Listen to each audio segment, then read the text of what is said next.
Ang apat na anggulo ng pagkatao ni Alice Go o Gu Huaping. Una, ayon sa Wikipedia, si Alice Liu Go o Gu Huaping ay isang negosyanteng babae at politiko sa Pilipinas na nagsisilbing kasalukuyang alkalde ng munisipalidad ng Bamban, Tarlac, mula noong Hunyo 30, 2022 hanggang Agosto 13, 2024. Noong Hunyo 2024, sinuspindi siya hanggang sa 6 na buwan bilang alkalde pagkatapos maghain ang kagawaran ng interior at pamahalaang lokal ng kaso laban sa kanya dahil sa diumanong koneksyon niya sa mga aktibidad ng POGO o Philippine Offshore Gaming Operator. Pangalawa, ayon kay Alice Go, siya diumano ay isang Filipino citizen na Chinese ang ama at Filipina naman ang ina. Nagtatanong, sino daw po si Alice Go? Ako po si Alice Go, taga Barangay Virgen de los Remedios. Ang nanay ko po ay Filipina. Ang tatay ko po ay isang Chinese. Ako po ay isang Filipino citizen. Pangatlo, ayon sa mga kababayan, hindi diumano nila kilala si Alice Go na bigla na lamang sumulpot sa Bamban para tumakbo sa pagka-mayor. Hindi rin diumano nila kilala ang ama nito. Hindi namin kilala, biglang lumitaw. Oh, bigla siya lumitaw, hindi namin kilala yan. Sino? Si Alice Go, hindi ko kilala talaga. Kasi imagine, 61 years na ako dito. Oh. Oo nga eh, kasi maliit lang naman ang Bamban eh. Maliit lang. Oh. Mula tulay at saka dito sa boundary ng Kapas. Oh, lapit-lapit lang. So yung mga tao dito, magkakilala ba? Halos lahat ng tao rito magkakakilala. Pero ano ibig sabihin yun kung halos lahat ng tao magkakilala, pero ikaw hindi mo kilala si Alice Go? Hindi ko kilala. Ni mukha man, hindi ko pa nakikita yung mukha niyan eh.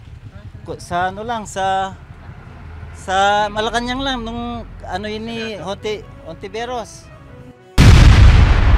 Pang-apat, ayon sa National Bureau of Investigation, kinumpirma ng National Bureau of Investigation na ang mga fingerprints ng suspendido na Bamban Mayor Alice Go at Gu Huaping ay nagtutugma, sinabi ni Senrisa Hontiveros noong Huwebes, na nagsabing ito ang maaaring ang pinakanakapapahamak na ebidensya na magagamit upang alisin si Go sa kanyang posisyon.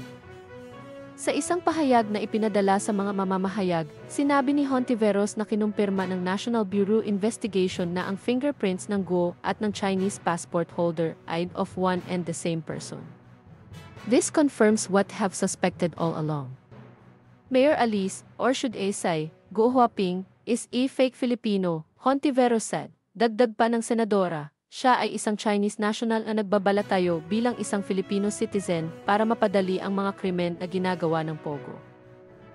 Si Alice Go o Gu Huaping ay nagtago sa Indonesia matapos maglabas ang Senado ng arrest warrant dahil ito ay bigong dumalo sa mga pagdinig kaugnay sa pagkakasangkot nito sa POGO operations sa Bamban, Tarlac. Subalit siya ay nahuli at ngayon ay nakabalik na sa Pilipinas. Nahaharap siya ngayon sa patong-patong na mga kaso na kanyang kinasangkutan.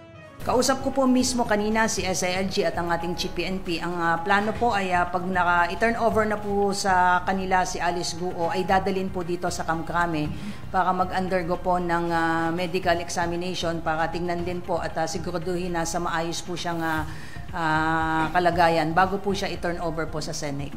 Ang PNP po ang naatasan na mag-serve po ng warrant of arrest at bit-bit po natin yung warrant of arrest na galing po sa Office of the Sergeant of Arms ng Senate po at yun po yung basihan kung bakit po natin siya i-custody. Ang nadismiss na mayor ng Bamban, Tarlac na si Alice Go at ang kanyang mga diumano'y kasamahan ay maaaring mahaharap mula 600 at siyam hanggang 1,218 taong pagkakulong kung sila ay mahatulan sa maraming bilang ng mga kasong money laundering na isinampa laban sa kanila, sinabi ng isang opisyal ng Anti-Money Laundering Council nitong Huwebes.